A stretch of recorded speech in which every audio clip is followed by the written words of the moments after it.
આજે આપણે ધોરણ 10 વિષય ગણિતમાં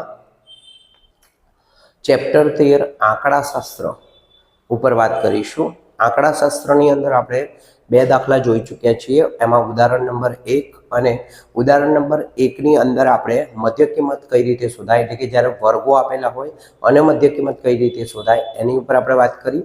આજે આપણે ધારેલા મધ્યકની રીત ઉપર વાત કરીશું, જેમાં આપણે ડીઆઈની રીતનો ઉપયોગ કરીશું, જેમાં વર્ગ લંબાઈ સમાન હોય કે અસમાન હોય આપણે ડીઆઈની રીતનો અહીંયા આપણે ઉપયોગ કરીને આપણે દાખલો જોઈશું। અને એના પછી આપણે જ્યારે વર્ગો સમાન હોય ત્યારે આપણે કઈ રીતે ધારેલા મધ્યકની રીતનો ઉપયોગ કરીશું એના ઉપર વાત કરીશું। તો અહીંયા આપણે જોઈએ તો અહીંયા આપણી પાસે રકમો આપેલી છે, જેમાં પહેલું છે આપણી પાસે વર્ગ અંતરાલ છે,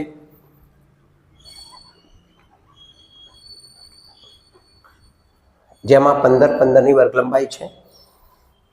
વર્ગ અંતરાલમાં આપણે જોઈએ તો પહેલું છે વર્ગ અંતરાલ 10 થી 25, એના પછી છે 25 થી 40, 40 થી 55, 55 થી 70, 70 થી 85 અને 85 થી 100।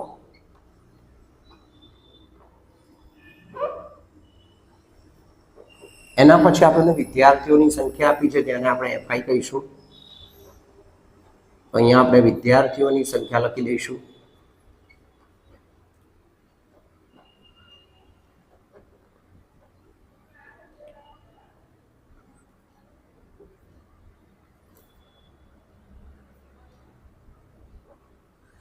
એના પછીનું આપણું કોલમ જે આવશે, અહીંયા આપણે વર્ગ લંબાઈ 15 છે એટલે વર્ગ લંબાઈ સમાન છે, મધ્ય કિંમત આપેલી છે નહીં, તો નેક્સ્ટ કોલમ આપણે મધ્ય કિંમત આપણે બનાવીશું।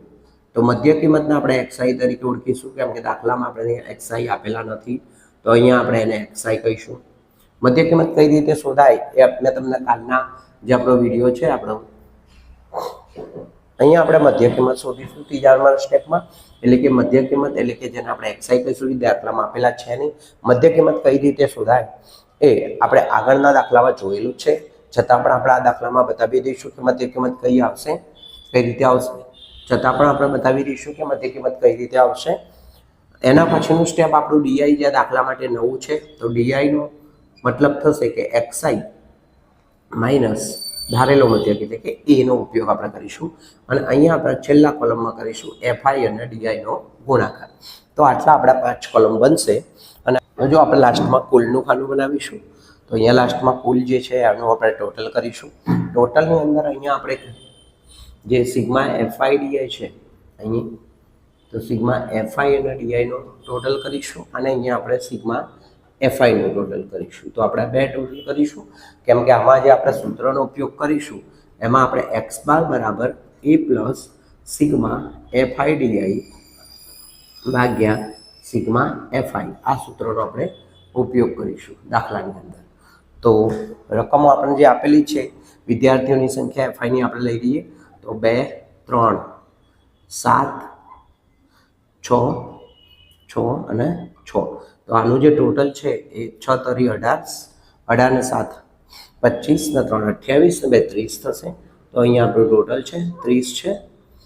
મધ્ય કિંમત આપણને ફરીથી એકવાર જોઈ લઈએ, તો 10 થી 25 ની વચ્ચે એટલે કે 10 અને 25, તો ટોટલ થશે 35, 35 ભાગ્યા 2 કરીશું તો આપણી જે વર્ગ મધ્ય કિંમત છે એ આવશે 17.5 આવશે। વર્ગ લંબાઈ આપણી 15 છે, તો આમાં આપણે 15 આપણે જો એડ કરતા જઈશું તો આપણી નેક્સ્ટ વર્ગ લંબાઈ જે છે એ આપણને 32.5 મળશે। એના પછીની આપણી જે વર્ગ લંબાઈ છે આમાં આપણે 15 એડ કરીશું તો એ આપણને મળશે 47.5। એના પછી આપણને આવશે 62.5।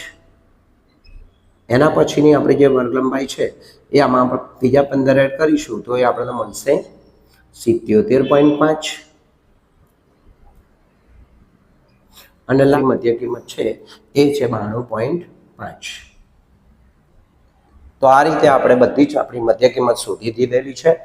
અને હવે આપણે ડીઆઈ શોધીશું, તો ડીઆઈ માટે આપણી પાસે ધારેલા મધ્યકની રીતનો ઉપયોગ કરીશું। તો એમાં આપણે પહેલા મધ્યક ધારીશું એ બરાબર 47.5। તો અહીંયા જો આપણે લખીશું તો એને આપણે 47.5 એક્સઆઈ માંથી 47.5 બાદ કરીશું। અહીંયાની આપણી બધી જ રકમોમાંથી તો જો આપણે 17.5માંથી 47.5 બાદ કરીશું તો આપણી પાસે -30 આવશે. અહીંયા 15 ની વર્ગ લંબાઈ છે તો મતલબ કે નેક્સ્ટ જે આંકડો આવશે આપણો 15 ઓછો આવશે. એના પછી આપણી પાસે 0 આવશે કેમ કે 47.5માંથી 47.5 બાદ થશે તો 0 આવશે.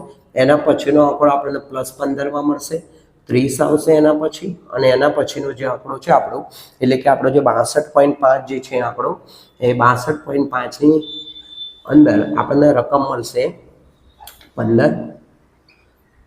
77માંથી આપણે 47.5 બાદ કરીશું તો 30 આવશે અને છેલ્લો આંકડો આપણો 45 આવશે. તો આ રીતે આપણને ડીઆઈ મળશે.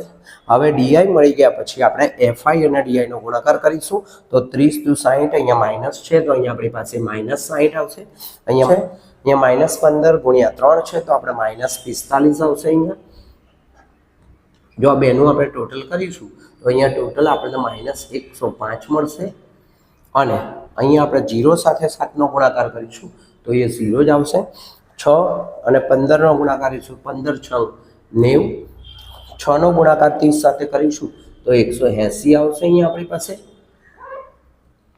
અને 6નો ગુણાકાર જો આપણે 45 સાથે આપણે કરીશું તો 45 × 6 તો 6 × 5 = 30 ની પડી 0 અને 3 વધી આવી, 6 × 4 = 24 ને 3 આવશે 270. તો આ રીતે તમે આનો ગુણાકાર કરી શકો છો. હવે આનું આપણે ટોટલ કરીશું ત્રણેયનું તો અહીંયા આપણે 270 છે, 180 છે તો આ ટોટલ આપણું થશે 450 અને આમાં 90 આપણે ઉમેરીશું તો અહીંયા આપણી પાસે ટોટલ આવશે 540. આ 540માંથી જો આપણે 105 બાદ કરીશું તો અહીંયાથી 5 પહેલાં બાદ કરીશું તો 535 આવશે. 100 બાદ કરીશું બીજા તો 435 આવશે.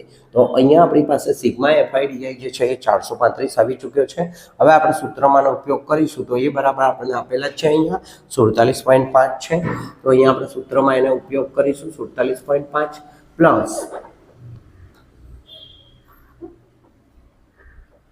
સિગ્મા એફઆઈ ડીઆઈ આપણો છે 435 મળેલો છે અને 435 / 30 કરીશું